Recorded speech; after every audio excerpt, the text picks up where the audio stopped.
오늘 함께 나눌 말씀은 계시록 21장 9절부터요 22장 5절까지입니다.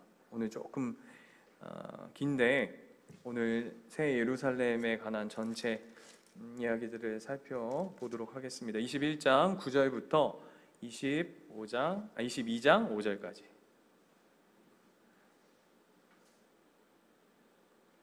다 찾으셨죠? 제가 먼저 읽겠습니다.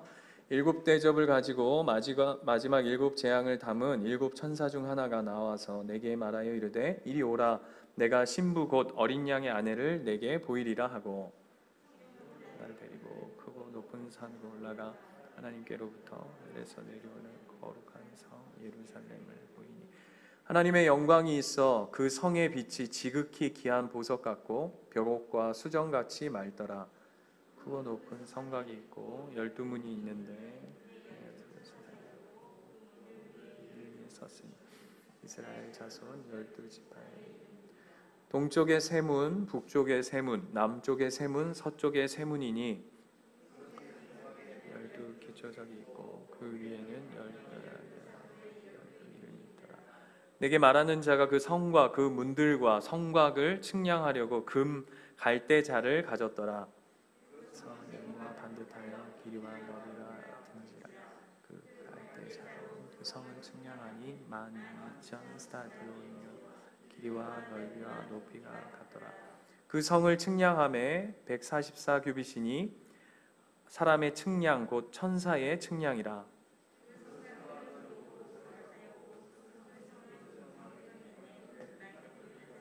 그 성의 성과 기초석은 각색 보석으로 꾸몄는데 첫째 기초석은 벽옥이요 둘째는 남보석이요 셋째는 옥수요 넷째는 녹보석이요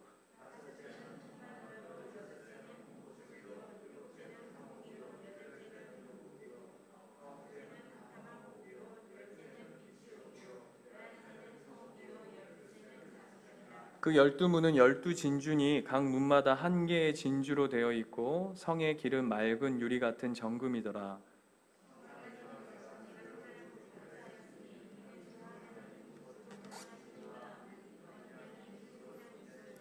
그 성은 해나 달의 비침이 쓸데없으니 이는 하나님의 영광이 비치고 어린 양이 그 등불이 되심이라.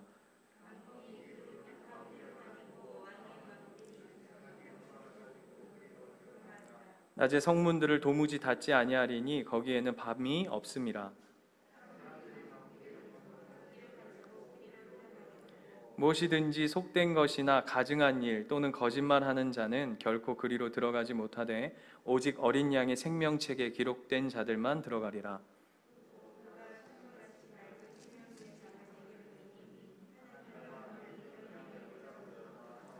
길 가운데로 흐르더라. 강 좌우에 생명나무가 있어 12가지 열매를 맺되 달마다 그 열매를 맺고 그 나무 잎사귀들은 각국을 치료하기 위하여 있더라.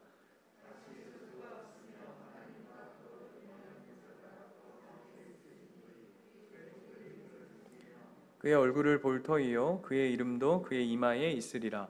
다시 밤이 없겠고 등불과 햇빛이 쓸데없으니 이는 주 하나님이 그들에게 비치심이라.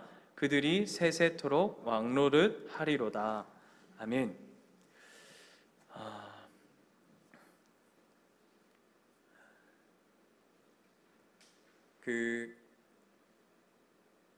제가 3대째 기독교 집안이거든요. 그러니까 뭐 사실 요한계시록 얼마나 많이 봤겠습니까? 근데 어린 시절 사실 요한계시록은 잘 안 보았던 것 같아요. 왜 그랬냐면 어렸을 때부터 이제 여러분 3대째라고 하면 긍정적인 기독교의 어떤 뼛속부터 뱃속에 있을 때부터 저는 교회 가면서 이제 자랐는데 긍정적인 것도 많지만 또 그만큼 그 기독교 전통 안에서 자라오다 보니까 늘 어떤 이야기를 들었냐면 요한계시록은 첫 번째 어렵다, 두 번째 무섭다. 그래서 최대한 뒤에 봐야 할, 그래서 맨 뒤에 있다. 뭐 이렇게 성경에서 그렇게 늘 익숙하게 이제 요한계시록에 대해서 이제 들어오고 그리고 요한계시록은 뭐 함부로 풀면 뭐 저주받는다 뭐 이런 이야기들도 많고 해서 늘 가까이 하기엔 먼 당신이었던 말씀이었어요. 그런데 어쨌든 이렇게 예수님교회에 와서 이렇게 요한계시록 말씀을 사실 목회자가 말씀을 전하는데 흡족함이란 어디 있겠습니까? 늘 부족하고 늘 참 부족한 모습들이겠지만, 그래도 어찌됐건 성경이 그리고 이 개혁주의 전통 안에서 이 진리됨을 드러내기 위해서 몸부림을 쳐왔는데, 그래서 감사한 건 여러분 어떤지 모르겠지만 이제 우리가 이 요한계시록을 공부한 이 우리 식구들, 우리 사랑하는 이 몇몇 식구들만큼은 이제 이 요한계시록이 어렵고 먼 당신이 아니라 그래, 이 안에 하나님의 은혜와 사랑이 너무나도 그냥 철철 넘치고 있구나라는 것을 이렇게 깊이 다시 한번 새기는 시간들이 되었으면 좋겠고요.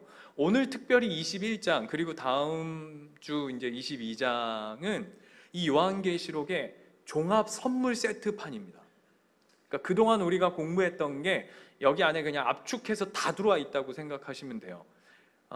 오늘 들으면 그동안에 요한계시록 말 잘해야 되는데 또 그러면 그동안 들었던 거 아무 의미 없다 이렇게 생각할 수 있는데, 오늘 들으면 그래도 요한계시록이 그래 이런 의미를 가지고 있구나라는 걸 그나마 이렇게 좀 힌트를 얻을 수 있는 아주 중요한 내용들이니까 여러분 꼭 기억하셨으면 좋겠습니다.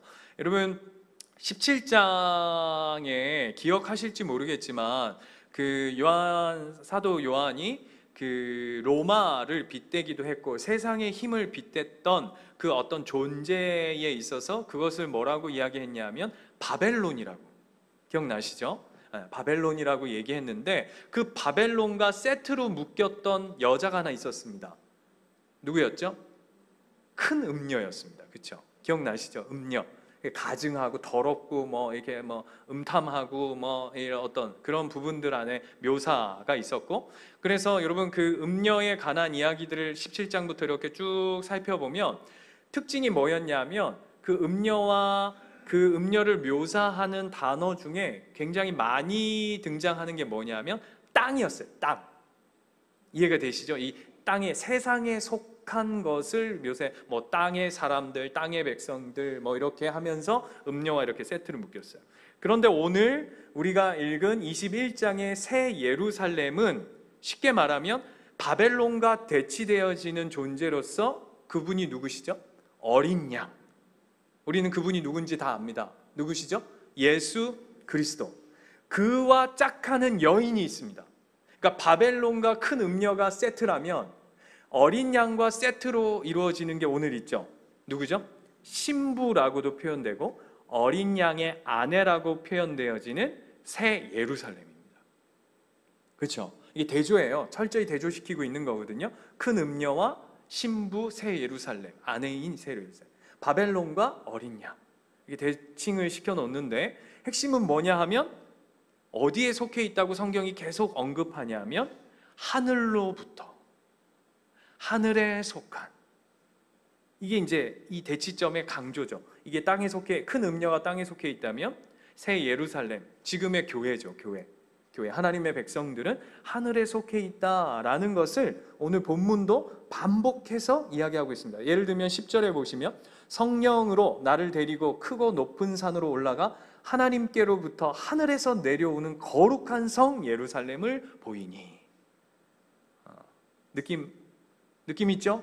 예, 그렇게 해서 이제 하는데, 그리고는 11절을 보시면 하나님의 영광이 있어 그 성의 빛이 지극히 귀한 보석 같고 벽옥과 같고 수정같이 맑더라 라고 되어 있습니다. 여기서의 하나님의 영광이 여러분 쉐키나라고 들어보셨습니까? 쉐키나.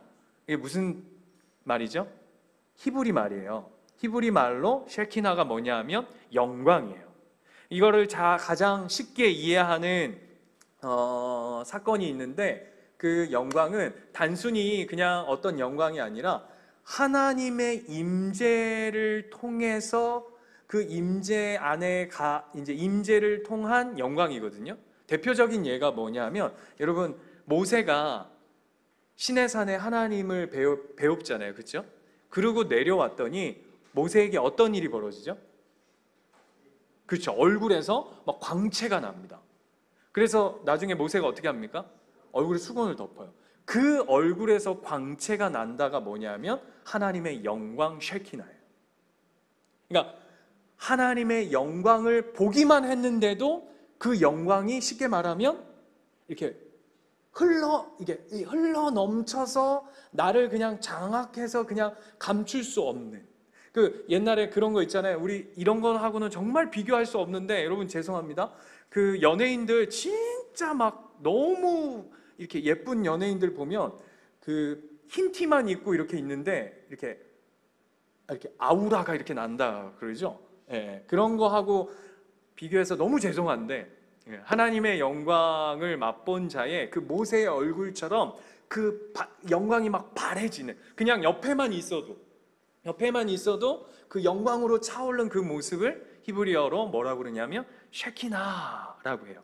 그런데 그 중에서 오늘 본문을 보시면 11절에 보시면 그 영광을 표현함에 있어서 뭘로 그 영광의 빛을 표현하고 있냐면 벽옥과 수정 같다라고 얘기합니다. 특별히 요한계시록에 새 예루살렘을 표현하는 데 있어서 수많은 보석들이 등장되어져요. 아는 보석 있습니까? 예? 아는 거라고는 진주밖에 없어요. 근데 원문은 또 원래 진주가 아니에요.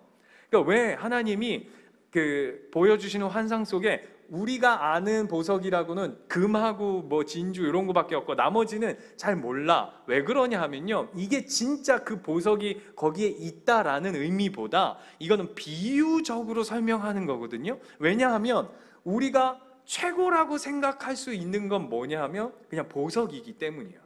그렇죠? 여자분들이 나는 이 뭐 하고 싶어. 그러면 이게 뭐 이렇게 얼마 전에 저희 딸이 어버이날이라고 샤넬백을 유치원에서 가져온 거예요. 샤넬백. 그래서 자세히 봤더니 샤넬백이 아니고 그걸 이렇게 만들었더라고요. 모양만. 무슨 모양 아시죠? 그 모양 디자인만 겉에다가 이렇게 붙여가지고 새카만 데다가 이렇게 해가지고 엄마 선생님이 샤넬백이라고 하면서 만들었어 이러고 막 주더라고요. 근데 안에 봤더니 뭐 커피 믹스 들어있고 막 사탕 2개 들어있고 젤리 들어있고 막 이렇던데 내용물은 지가 먹고 싶은 거 다 넣어놨어요. 엄마 어버이날이라고 선물이라고 그러는데, 근데 왜 그렇게 하냐 하면 그것이 우리가 이해할 때에 가장 좋은 것이다라고 하는 이해 때문이에요. 그런데 그거보다 더 중요한 게 있는데, 자 18절 한번 볼까요? 그 벽옥이 어디에 또 있는지 한번 보세요. 11절에 하나님의 영광을 표현하면서 했던 그 벽옥이 18절 보세요. 성곽은 뭘로 쌓여 있다고요? 벽옥으로. 그렇죠? 맞습니까? 성곽이 뭐죠? 예루살렘의 성곽. 네, 이해되시죠? 그게 뭘로 돼 있냐면 벽옥으로 돼 있대요. 그리고 19절 보세요. 그 성의 성곽의 기초석은 각색 보석으로 꾸몄는데 첫째 기초석은 뭐라고요? 벽옥이래요. 벽옥. 계속 벽옥을 계속 강조하고 있어요. 뭔지도 모르는데 어쨌든 그 보석을 계속 강조하고 있는 게 보여지세요? 이 느낌을 아셔야 돼요. 제가 왜 이걸 보여드리냐면 요한계시록 4장으로 한번 가봅시다. 요한계시록 4장.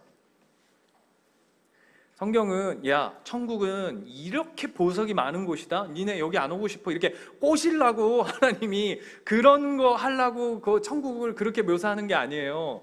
그러면 우리는 딱 그 수준이야. 그렇죠? 4장 3절 보세요. 요한계시록 4장 3절 찾으셨어요?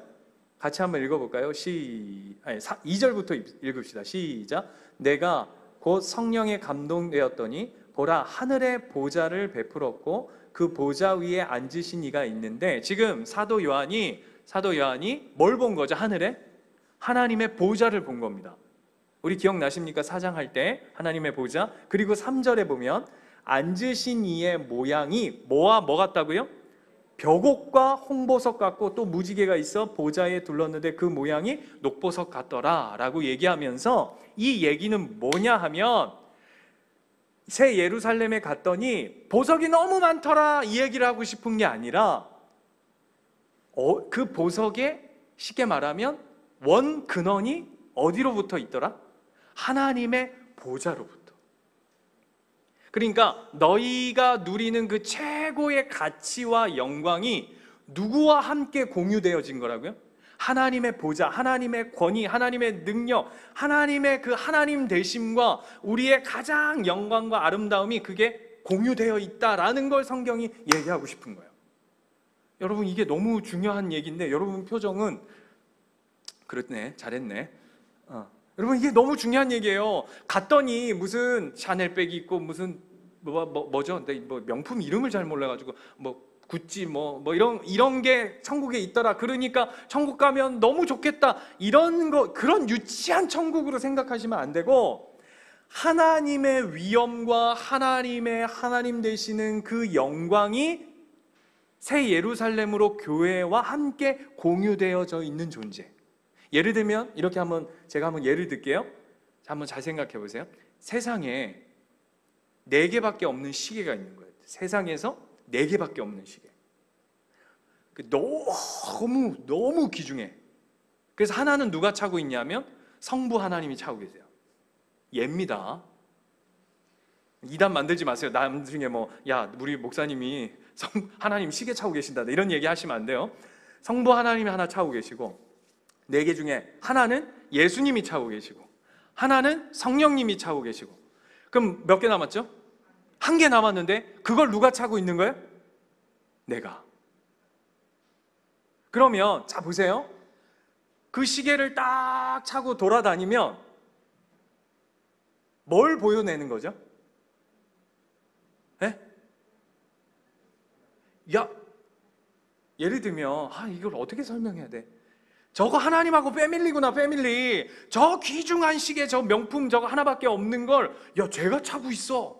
쟤는 그 로얄 패밀리구나라는 걸 이 시계로 보여내는 거죠. 오늘 이 천국의 이 벽옥이 무슨 그런 좋겠다 그런 차원을 얘기하는 게 아니라 우리의 존재됨이 하나님과 모든 것이 공유되어져 있는 존재를 얘기하고 싶은 거예요. 여러분, 이것보다 더 놀라운 이 선물과 가치가 있습니까? 에? 야, 이 감동이 없네. 이게 제가 이게 말씀을 제대로 못 전하고 있는 것 같아. 이 엄청난 큰 이 벅참으로 와야 되는데, 세상에 하나님만 가지고 계신 걸 우리와 공유한다니까요. 예, 그럽시다. 아시겠죠? 느낌 아시겠죠? 제가 이걸 다 표현하지 못함을 용서하고 들어주시면서 그렇게. 그리고는 12절로 가보세요.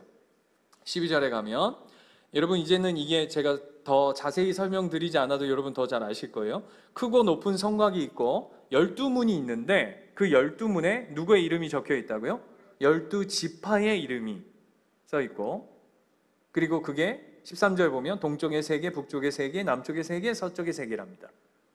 좀 이따 얘기할 텐데 뭔가 좀 그림이 그려지는 게 있으시면 여러분은 요한계시록을 잘 보고 계신 건데, 14절 보시면 12 그 성곽 안에는 또 12기초석이 있대요.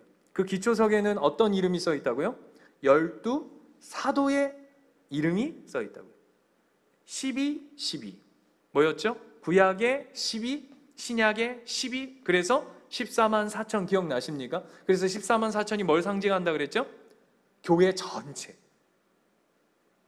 그러니까 이거는 제가 더 이상 설명드리지 않아도 여러분이 그냥 당연하게 이제는 이해하셔야 돼요. 이 새 예루살렘은 구약과 신약뿐만 아니라 온 교회를 상징하고 있다라는 것을 기억하시면 돼요. 그리고는 19절부터 아까 얘기한 것처럼 이렇게 얘기하는 거죠. 무슨 보석, 무슨 보석, 무슨 보석, 무슨 보석, 무슨 보석, 이렇게 얘기하는데, 여러분 이걸 다시 한번 강조해 말씀드리지만, 이거는 이 새 예루살렘 교회됨의 외형을 보여내는 거잖아요. 여러분, 예전에 할 때 아까 그 큰 음녀를 묘사할 때, 그의 그 큰 음녀를 묘사할 때 그는 가증스럽고 음란하고 이렇게 그를 표현했다면, 그 신부이고 어린 양의 아내인 이 새 예루살렘을 표현할 때는 순결하고, 그 다음에 그것을 표현하는데 세상도 경험해 보지 못한 최고의 보석들로 설명하는 이유가 뭐냐면, 여러분 잘 보세요. 신랑의 영광은 뭡니까? 결혼하는데 신랑의 최고의 영광은 뭐죠? 신부의 아름다움이에요. 그쵸? 이해가 되세요? 신랑됨의 최고의 영광은 뭐냐면 내가 앞으로 함께 할 신부의 아름다움이라고요. 이해가 되시죠? 그걸 묘사하고 싶은 거예요, 요한계시록은. 천국이 다시 한번 말하지만 천국에 갔더니 금이 아스팔트여가지고 내 꿈속에서 그 아스팔트 금을 띄워왔다느니 에메랄드 반지를 받았다느니 이런 식의 똑같이 천국에 갔는데 세상의 가치를 똑같이 투영해서 거기서 서로 여전히 비교하고 여전히 그걸 갖기 위해서 막 쫓고 그런다면 거기가 무슨 천국이겠습니까? 그걸 설명하기 위해서 오늘 새 예루살렘을 수많은 보석, 무슨 들어보지도 못한 녹보석, 황보석, 보석, 그죠? 그런 얘기하는 건 하나님의 영광과 우리 신부의 아름다움은 함께 이루어진다라는 것을 묘사하고 싶은 거예요. 그리고 더 중요한 건 16절 보세요. 16절에 보면 반복하고 있는 걸 잘 보십시오. 그 성은 네모가 반듯하여 길이와 넓이가 같대요. 자, 시험 봅니다. 수학 시험. 길이와 넓이가 같다. 그러면 그거를 무슨 사각형이라고 그러죠? 정사각형입니다. 자, 16절 끝에 보세요. 그것이 12,000 스타디온이래요. 그리고는 그 뒤에 보면 또 반복하죠. 길이와 너비와 높이가 같더라. 그죠? 이제는 높이까지 얘기해서 딱 요 정사각형을 얘기합니다. 근데 이 새 예루살렘은 12 곱하기 12 그리고 12,000 스타디온인데 여러분 한번 생각해 보세요. 12,000 스타디온이면 계산하면 2,400km입니다. 2,400km. 그러면 대충 생각하면 어떻게 되냐면 서울부터 부산까지가 몇 킬로죠? 400km죠, 대략. 여보세요? 서울에서 부산 한 번도 안 가보셨습니까? 400km잖아요, 그렇죠? 그러면 곱하기 몇 하면 되죠? 6이에요. 그러면 굉장히 큰 성이죠. 2,400km면 엄청나게 큰 성이잖아요. 맞습니까? 거짓말. 뭐가 커요? 진짜 커요? 여러분, 구약시대 사람들만 들어가도 2,400km 안에 다 들어갈걸요? 2,400km라고 하는 게 절대량이 있어서는 커 보이지만 거기에다 들어갈 사람들이 많으면 그게 큰 게 아니죠. 안 그래요? 여러분 생각해 보세요. 천국에 새 예루살렘에 들어갈 사람들 수만이 뭐야? 구원받아 천국에 함께 할 사람들이 그렇게 많은데 2,400으로 됩니까? 2,400의 성은 크지만 그 땅에 들어갈 사람들이 엄청나게 많다면 그건 작은 성일 거예요. 이 얘기는 성의 크기를 얘기하는 게 아니에요. 그래서 뭘 강조하고 있죠? 정사각형 그걸 강조하고 있어요. 왜요? 여러분, 뭐가 정사각형이죠? 지성소가 정사각형이에요. 오늘 요한계시록 21장은 지난주 기억나십니까? 성 안에 원래 뭐가 있어야 된다고요? 성전이 있어야 되죠. 성 안에 성전이 있어야 되는데 뭐라 그랬다고요? 성전이 없다 그랬어요. 왜? 성전이신 예수 그리스도가 성전이시기 때문이다 라고 얘기했어요. 바꿔서 얘기하면 이 새 예루살렘은 새 예루살렘 전체가 지성소인 거예요. 그림 그려진다? 그러니까 따로 있는 게 아니라 이 새 예루살렘 전체가 지성소인 거죠. 예배당이라고. 그러면 질문. 자, 그림을 그려야 돼요. 원래는 지난주 그림처럼 예루살렘 성전이 있고, 예루살렘 성이 있고, 그 안에 성전이 있죠. 원래 구약의 제도대로. 근데 그게 아니라 오늘 21장은 새 예루살렘 전체가 하나님의 성전이며 지성소다라는 것을 오늘 우리에게 보여주고 있는 사건이거든요. 자, 그러면 질문이요. 지성소는 누구만 들어갈 수 있습니까? 제사장. 그러면 어떻게 되는 거죠? 그래서 그렇죠. 이제 우리 이 안에 모든 자들이 제사장이 되는 거죠. 이해가 되세요? 그래서 재밌는 건 자, 22절 보세요. 22절 보면 성 안에서 내가 성전을 보지 못하였고 이는 주 하나님 곧 전능하신 이와 어린 양이 그 성전이 됨이라 라고 되어 있어요. 그리고는 25절에 보면 낮에 성문들을 도무지 닫지 않는데요. 그럼 성을 왜 만들었어? 여러분, 성이 뭐죠? 성?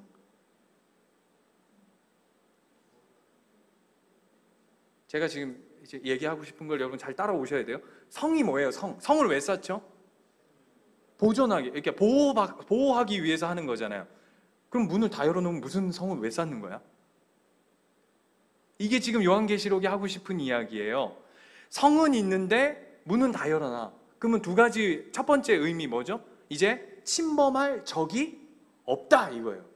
성을 쌓는 이유는 원래 적으로부터, 전쟁으로부터 보호하기 위해 쌓는데 이 새 예루살렘 지성소인 이 새 예루살렘은 더 이상 적이 들어오지도 않고 해함을 당하지도 않는다. 그래서 보십시오. 27절에 보면 무엇이든지 속된 것이나 가증한 일 또한 또는 거짓말하는 자는 결코 그리로 들어오지 못하되 오직 어린 양의 생명책이 기록된 자들만 들어가리라. 그래서 이 안에 이제 여기 안에 이제 우리가 다 들어가 있죠. 이미 들어가 있죠. 맞습니까? 제가 이제 예언합니다만 이미 우리는 그 안에 다 들어가 있는 거예요. 지금 요한이 그 환상을 보고 있는 거 아닙니까? 우리는 이미 이 새 예루살렘 안에 거해 있는데 우리는 모두가 제사장이기 때문에 문이 열려 있어서 아무렇게나 자유롭게나 행할 수 있는 거죠. 이 지성소 안에서. 이해가 되세요? 그래서 더 재밌는 거. 그 다음 22장 4절 보세요. 22장 4절. 저 혼자 흥분해가지고 저는 너무 재밌는데 여러분들 표정은 멀뚱멀뚱 지금 보고 있는데 22장 4절 보면 그의 얼굴을 볼 터이요 그의 이름도 그들의 이마에 있으리라. 누구 얘기하는 거죠? 제사장 얘기하는 거예요. 근데 그 제사장을 누구로 표현하는 거냐면 우리 얘기하는 거예요. 여러분 원래 제사장은 이마에다 뭐라고 씁니까? 네? 예수 천당 불신지요 이렇게 쓰나요? 아니면 전신웅 목사 이렇게 쓰나요? 제사장 여기 뭐라고 쓰죠? 이마에다가 여호와께 성결 이렇게 써요. 그런데 그게 많이 우리 모두가 이제 제사장으로서 그 지성소 안으로 들어가니까 그 이름 뭐라고요? 여기에 어린 양의 이름이 써 있다고요. 그게 우리라니까요.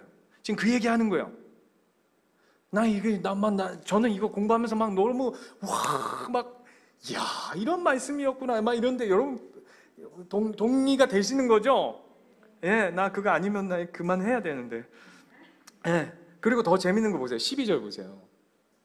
12절 보세요. 이게 기가 막혀요. 크고 높은 성곽이 있고 12문이 있는데 문에 12천사가 있대요. 꼭 뭐 하는 것 같으세요? 보초 서고 있는 것 같다 보이지 않아요? 그죠? 근데 아까도 얘기했잖아요. 뭐가 없다고요? 적이 없는데 무슨 보초를 서. 더 웃긴 건 뭐지 않으세요? 밤이 없어요. 보초는 언제 씁니까? 파수꾼은 언제 쓰죠? 밤에 쓰는 겁니다. 근데 여기는 이 새 예루살렘은 뭐가 없는 곳이라고요? 밤이 없어요. 밤이 없어. 그럼 이 천사들은 뭐 하는 걸까요? 네? 수종드는 거예요.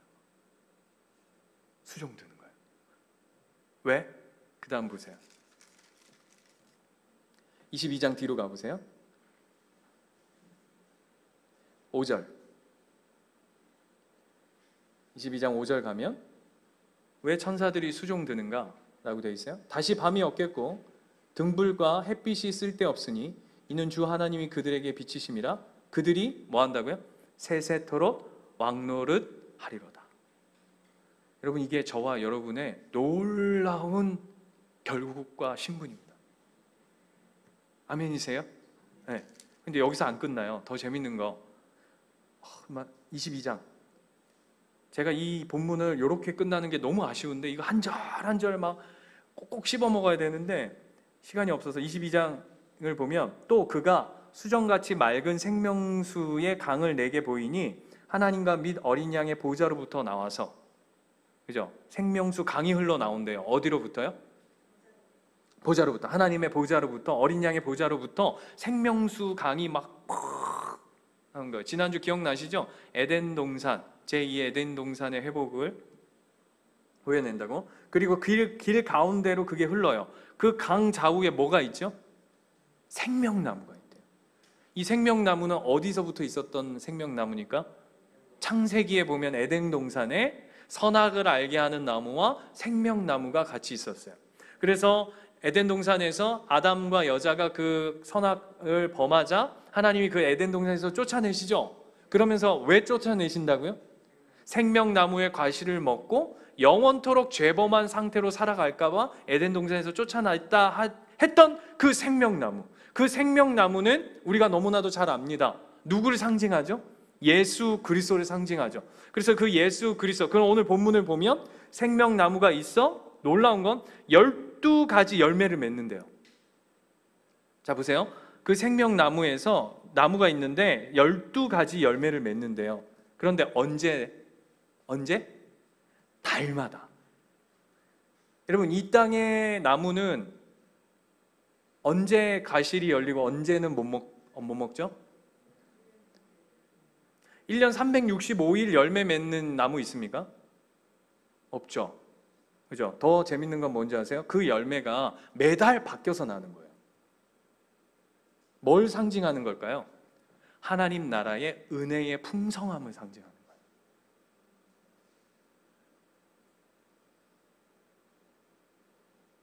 이제 천국에 가면요, 수고로움과 애쓰고 땀 흘려야 하는 일들은 없는 거죠.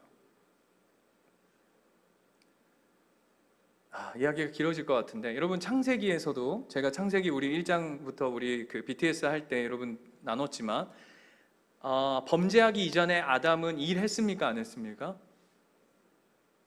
예? 일했습니까? 안 했습니까? 나 이거 틀리게 대답하면 나 정말 했죠. 그죠? 권사님 했죠. 했다고 몇 번 얘기했어요. 일했어요. 그런데 범죄한 이유는 뭐가 달라지죠?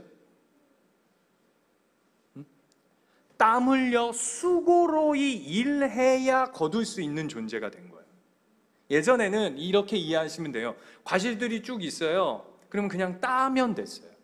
이건 일이잖아요. 그죠? 내가 하나님이 주신 것에 대해서 나도 동참해야지, 이렇게 있는 게 아니라고.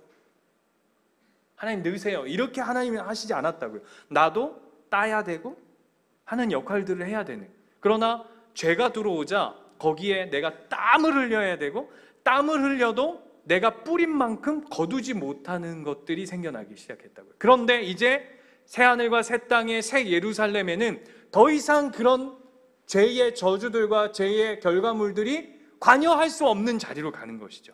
하나님의 풍성한 은혜, 12과일이 12달마다 늘 새롭게 열려, 그래서 그것을, 그 혜택을 누리며 살아가는 자. 그리고 그 다음 보세요. 그 나무의 잎사귀들은 만국을 치료하기 위해서 있대요.